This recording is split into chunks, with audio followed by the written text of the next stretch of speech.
નમસ્કાર મિત્રો, હું ગોપાલ ઇટાલિયા. આજે 5મી સપ્ટેમ્બર 2025નો દિવસ. આજે ભાજપ અને કોંગ્રેસના નકલી ખેડૂત પ્રેમી નેતાઓની બે વાત સાવ ટૂંકમાં મારે કહેવી છે. પહેલી વાત કે ભાજપના પ્રદેશ પ્રમુખ ગઈકાલે અથવા પરમ દિવસે અથવા ગમે ત્યારે મેં તો એક વિડીયો જોયો, એમાં એવું બોલે છે કે ભાઈ દિલ્હી અને પંજાબથી આવેલા લોકો ખેડૂતોના મસીહા બનવાની કોશિશ કરે છે. ભાઈ, ગુજરાતમાં વર્ષોથી ખેડૂતોએ જેને મત આપ્યા છે એ લોકો જો ખેડૂત ઉપર દંડા ચલાવે તો દિલ્હી અને પંજાબના નહીં, આખા ભારત દેશના નેતાઓ અહીંયા આવશે અને ખેડૂતોના હામી બનશે. એમાં કંઈ ખોટું નથી.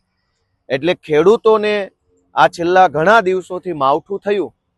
સરકાર મીટિંગ ઉપર મીટિંગ, ફોટા ઉપર ફોટા, વિડીયો ઉપર વિડીયો બનાવે છે, પણ નક્કી કરી શકતા નથી કે સહાય કેટલી ચૂકવશે, ક્યારે ચૂકવશે, કોને ચૂકવશે, કેવી રીતે ચૂકવશે. ભાષણો કરવામાં તો ભાજપના પ્રદેશ પ્રમુખ છે એ શુરા છે. મોટો સિંઘમ બનીને ભાષણો તો બહુ કરો છો. જાઓ જોઈને તમારી સરકારોને કહો કે કેટલા રૂપિયા આપવાના છો, હેક્ટર દીઠ કેટલા, એકર દીઠ કેટલા, વીઘે કેટલા, નુકસાની કેટલા ટકા ગણશો, 100% ગણશો, 80, 90, 85 શું કરશો? કશું જ કંકોડાની ખબર નથી અને ભાષણો કરે છે. આમ આદમી પાર્ટીનો વિરોધ કરે છે, આમ આદમી પાર્ટીને ગાળો દે છે.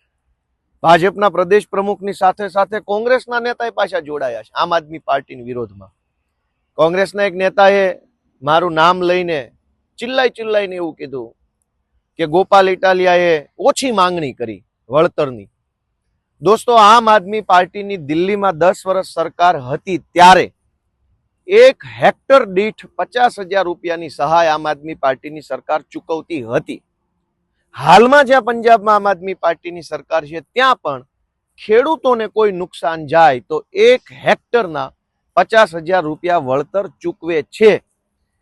એટલે કે આમ આદમી પાર્ટી જેટલા રૂપિયા વાસ્તવિક રીતે બીજા રાજ્યમાં જ્યાં સરકાર હોય ત્યાં ચૂકવે છે એટલા જ રૂપિયા ચૂકવવાની માંગણી મેં અહીંયા કરી. ઓછા પણ નહીં, વધુ પણ નહીં. મેં ગુજરાતના ઇતિહાસમાં કોઈ દિવસ 1 હેક્ટરના 25,000 રૂપિયા પણ ભાજપની સરકારે નથી ચૂકવ્યા. ગુજરાતના ઇતિહાસમાં નહીં. મેં તો 50,000ની માંગણી કરી 1 હેક્ટરના.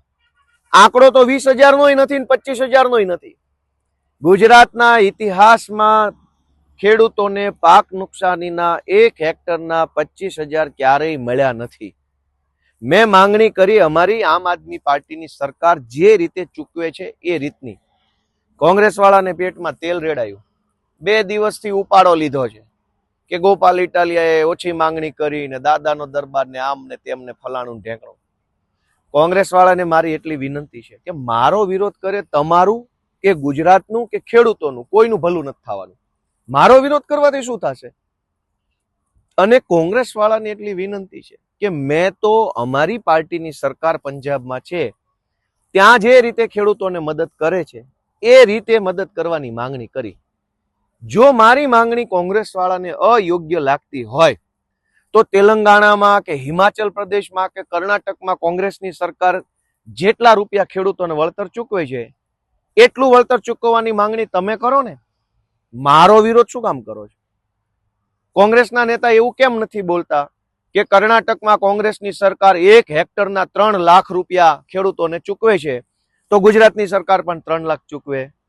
કોંગ્રેસના નેતા તેલંગાણાનું નામ કેમ નથી લેતા કે તેલંગાણા કોંગ્રેસની સરકાર 1 હેક્ટરના 4 લાખ રૂપિયા ચૂકવે છે તો ગુજરાતમાં પણ 4 લાખ આપો?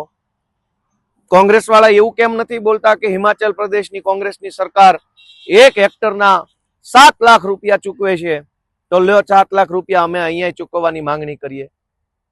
જે રાજ્યમાં કોંગ્રેસની સરકાર છે ત્યાં ખેડૂતોનું શું ભલું કરે છે એ બોલવા જેવું નથી આમની પાસે.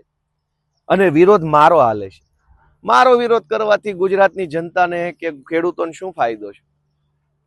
મેં એમ કીધું કે અમારી પાર્ટીની સરકાર જેટલા આપે છે એટલા ગુજરાતની સરકાર આપે.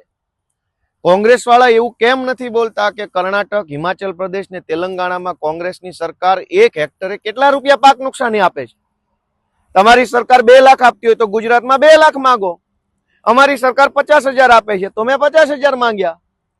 એમાં તો 2 દિવસથી મારા નામનો ઉપાડો લીધો છે કોંગ્રેસ વાળાએ.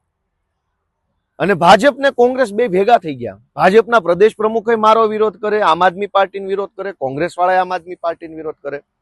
દોસ્તો આ બે એક થઈ ગયા, જોઈ લેજો.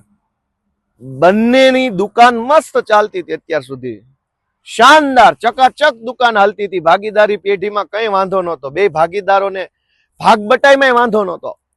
જ્યારથી આમ આદમી પાર્ટીને વિસાવદરના ખેડૂતોએ આશીર્વાદ આપ્યા, જ્યારથી મને ધારાસભ્ય બનાવ, ત્યારથી બેયના પેટમાં તેલ રેડાણું. રોજ જાગીને ભાજપે આમ આદમી પાર્ટીનો વિરોધ કરે, કોંગ્રેસે આમ આદમી પાર્ટીનો વિરોધ કરે. ભાજપ એ ભૂલી ગઈ કે સત્તામાં છે, કોંગ્રેસ એ ભૂલી ગઈ કે હમણાં સુધી તો તમે જ વિપક્ષમાં હતા. બે ભેગા થઈ ગયા, અમારો વિરોધ કરે છે.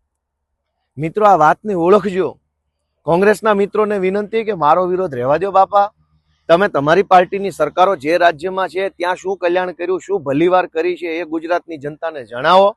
અમે ભાજપનો વિરોધ કરી રહ્યા છીએ. ભાજપના પ્રદેશ અધ્યક્ષને વિનંતી છે કે તમારે અમારું નામ લેવાની જરૂર નથી બાપા. નવા બન્યા છો, ગુજરાતમાંથી ડ્રગ્સ બંધી કરાવો, દારૂબંધી કરાવો. ગુજરાતની રોડોની હાલત તૂટેલી છે, આખા ગુજરાતમાં 1.5 ફૂટના ખાડા છે, એનું કંઈક કરો.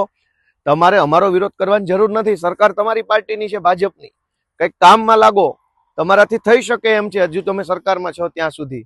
એટલે ગુજરાતના સૌ વડીલોને, યુવાનોને વિનંતી છે કે આ બંને જો ભેગા થઈ ગયા છે એની ઉપર નજર રાખજો. જય જય ગરવી ગુજરાત.